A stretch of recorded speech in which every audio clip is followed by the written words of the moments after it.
नमस्कार विद्यार्थी व पालक मित्रांनो, करिअर मेकिंग गार्डन्स यूट्यूब चॅनलमध्ये आपल्या सर्व विद्यार्थी आणि पालकांचे हार्दिक स्वागत.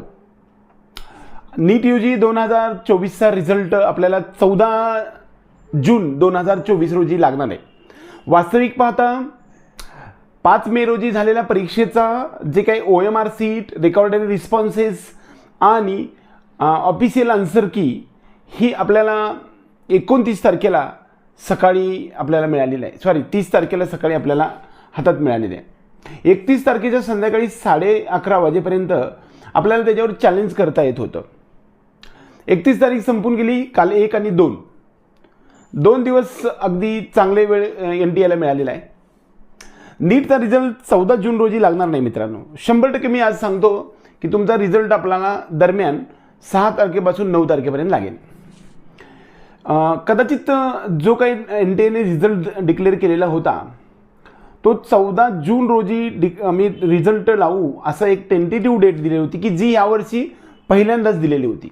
वास्तविक अशा प्रकारची डेट पाठीमागच्या कधीच NTA ने दिलेली नव्हती. परंतु 14 जूनची आवश्यकता भासणार नाही, कारण तेवढे वेळाची आवश्यकता नाही. NTA जे ऑब्जेक्शनच्या आन्सर कीवरती घेण्यात आलेलं आहे त्याच्यावरती विचार करण्यासाठी एक 3 दिवसाचा अवधी आणि डायरेक्ट जे काही आता प्रोव्हिजनल आन्सर की डिक्लेअर केलेली आहे त्यानंतर आपल्याला फायनल आन्सर की डिक्लेअर केली जाईल. वास्तविक ती डिक्लेअर केली पण जात नाही, डायरेक्ट रिझल्ट डिक्लेअर केला जातो. परंतु रिझल्ट केल्यानंतर आपल्याला फायनल आन्सर कीमध्ये चेंजेस झालेले आपल्याला दिसून येतात. आपल्या सर्व विद्यार्थ्यांनी पालकांना अगदी तयार राहायचं आहे.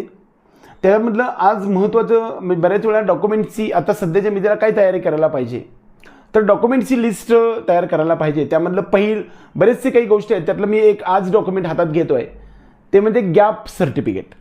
गॅप सर्टिफिकेट याचा अर्थ असा आहे की त्या विद्यार्थ्यांचं म्हणजे फेब्रुवारी किंवा मार्चमध्ये ज्यांचे CBSE 12वी सायन्स किंवा स्टेटमधून आहे किंवा ICSE मधून 12वी सायन्स अपियर असणाऱ्या विद्यार्थी 2024मध्ये असणाऱ्या विद्यार्थ्यांना गॅप सर्टिफिकेटची आवश्यकता नाही. परंतु ज्या विद्यार्थ्यांनी 2024च्या अगोदर म्हणजे 2023, 22, 21 किंवा 20 किंवा 18 पाठीमागच्या कधी पण असतील, जर 12वीची परीक्षा दिलेली असेल आणि त्यानंतर त्यांनी रिपीटचे तयारीचे 1, 2, 3 किंवा 4 टाइम्स वगैरे ज्यांनी ट्राय केलेला असेल अशा सर्व विद्यार्थ्यांना यावर्षी प्रोसेसमध्ये जर समजा तुम्हाला 12वीचं जे काही मार्कशीट आहे त्यानंतर 12वीच्या मार्कशीटवरती आपली डेट येते ती म्हणजे एक्झाम 12वीची दिली त्यानंतर मधला जो पिरियड आहे त्या पिरियडमध्ये मी काहीही केलं नाही किंवा गॅप घेतलेला आहे म्हणजे नीटचा अभ्यास केलेला आहे म्हणजे तुमचा जे काही अभ्यास आहे त्याला व्यत्यय आला आहे याच्यासाठी तुम्हाला गॅप सर्टिफिकेट किंवा गॅप ॲफिडेविट असं म्हणतो.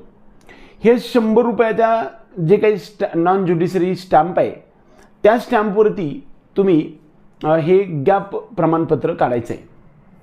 त्याला म्हणजे मधील काळामध्ये मी कुठंही काही म्हणजे प्रकारात नाही म्हणजे शिक्षण घेतलो नाही याच्यासाठीचं प्रमाणपत्र असतं.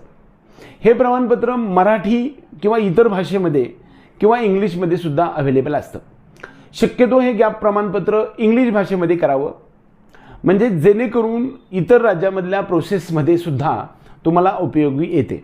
इंग्लिश लँग्वेज ही युनिव्हर्सल आहे त्यामुळे महाराष्ट्रामध्ये सुद्धा ती लागू शकते.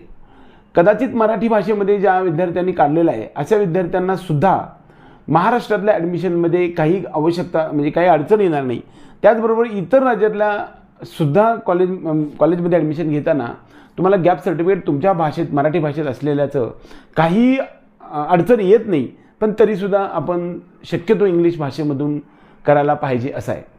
बऱ्याच वेळा काही विद्यार्थ्यांचं BMSला किंवा BDSला फर्स्ट इयरला ॲडमिशन असतं त्यामुळे 12वीचा जो शाळा सोडलेला दाखला आहे तो दाखला घेऊन त्यांनी BMSच्या कॉलेजमध्ये किंवा BDSच्या किंवा BSCच्या किंवा BAच्या इतर कुठल्याही कॉलेजमध्ये तुम्ही जो दाखला दिलेला असतो त्यामुळे शाळा सोडल्याचा दाखला जर तुम्हाला 2024च्या अगोदरचा असेल आणि तो 12वीचाच असेल म्हणजे 12वीतला शाळा सोडल्याचा दाखला समजा 2021मध्ये एक्झाम दिली आणि तिथून पुढे जर काहीच न करता तुम्ही डायरेक्ट अभ्यास करत असाल आणि नीटच्या परीक्षा देत असाल आणि यावर्षी जर तुम्ही ॲडमिशनसाठी प्रक्रिया करत असाल तर मात्र तुम्हाला गॅप सर्टिफिकेटची आवश्यकता आहे.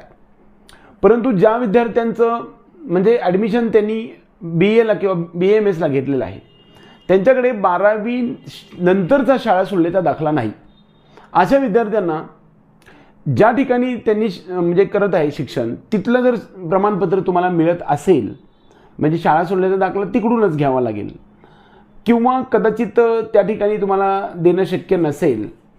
म्हणजे जर समजा तुम्ही सेकंड इयरच्या BMSमध्ये असाल किंवा फर्स्ट इयरच्या BMSमध्ये असाल आणि तुमचं 12वी नंतरचं शाळा सोडल्याचा दाखला किंवा लिव्हिंग सर्टिफिकेट हे तुम्ही जर समजा त्या कॉलेजला दिलेलं असेल, मग BDSला कॉलेजला असेल किंवा BSCच्या असेल, तर त्या ठिकाणून तुम्ही ज्यावेळेस तुम्ही शाळा सोडल्याचा दाखला किंवा लिव्हिंग सर्टिफिकेट घ्यायला जाल त्यावेळेस ते तुम्हाला रिसेंटचं शाळा सोडल्याचा दाखला देईल किंवा ज्या दिवशीचं समजा उदाहरणार्थ 2 वर्षापूर्वी ॲडमिशन 1 वर्ष तुम्ही BSc केलं आणि त्या वर्षी सोडले असेल तिथं असेल तर तिथून पुढे आजपर्यंतचा गॅप सर्टिफिकेट घ्यायला पाहिजे. परंतु आत्ता सध्या BHMSला किंवा BMSला ॲडमिशन आहे आणि आत्ता मला MBBSसाठी मी तयारी केली आणि मार्क्स चांगले मिळतात, यांना गॅप सर्टिफिकेटसाठी काही आवश्यकता नाही जर समजा तुमचं BMSच्या फर्स्ट इयरचं शाळा सोडल्याचा दाखला मिळणार असेल तर. कारण तुम्ही गॅप घेतलाच नाही, या मधल्या पिरियडमध्ये तुम्ही BMSमध्ये ॲडमिशन घेतलं किंवा BHMSमध्ये घेतलेलं आहे. परंतु जर समजा ते न घेता तुम्ही 12वी सायन्सचाच दाखला पहिला असेल किंवा नवीन डुप्लिकेट काढून जर आणला असेल तर मात्र हा मधल्या पिरियडमधला गॅप सर्टिफिकेट तुम्हाला लागणार आहे. गॅप सर्टिफिकेटला गॅप ॲफिडेविट असं म्हणतात आणि गॅप ॲफिडेविट हे तुम्हाला 100 रुपयाच्या स्टॅम्पवरती बनवायचे. आता लगेच बनवायचं आहे का, काही आवश्यकता नाही, पण डॉक्युमेंट्स एक जुळवाजुळवी करायला चालू करायचे. ज्या विद्यार्थ्यांनी नीटची परीक्षा 2024मध्ये दिली त्याचबरोबर 12वी सायन्सची सुद्धा परीक्षा 2024मध्ये जर दिलेली असेल तर अशा विद्यार्थ्यांना गॅप सर्टिफिकेटची आवश्यकता नाही किंवा गॅप ॲफिडेविटची आवश्यकता नाही.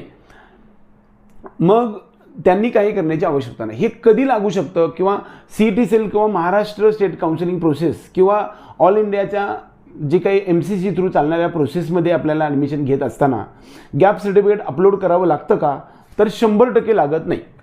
हे आपल्याला कधी लागत असतं, ज्यावेळेस आपल्याला ॲडमिशनची प्रोसेस पहिला राऊंड होऊ दे, दुसरा किंवा तिसरा किंवा कोणत्याही राऊंडमध्ये तुमचं एखादं कॉलेज अलॉट होईल आणि अलॉट झाल्यानंतर तुमचं सिलेक्शन लिस्टमध्ये नाव येऊन तुमचं अलॉटमेंट लेटर तुमच्या हातात येईल, त्यावेळेस तुम्ही कॉलेजवरती जात असतात. त्यामुळे कॉलेजवरती गेल्यानंतर तुमचं डॉक्युमेंटची स्क्रुटनी होते आणि त्यानंतर तुमच्या डॉक्युमेंटचे व्हेरिफिकेशन होतं आणि त्या व्हेरिफिकेशनच्या वेळेस तुम्हाला मात्र गॅप सर्टिफिकेट लागत असतं. त्यामुळे गॅप सर्टिफिकेट तुम्ही आजच काढून ठेवावं का, काही आवश्यकता नाही. अगदी कॉलेजला जाताना सुद्धा काढलं तरी चालतं. परंतु जर आत्ता आपल्याकडे ॲप्रोप्रिएट वेळ अवेलेबल असेल तर मात्र तुम्ही सर्वांनी गॅप सर्टिफिकेट काढून घ्यायला हरकत नाही.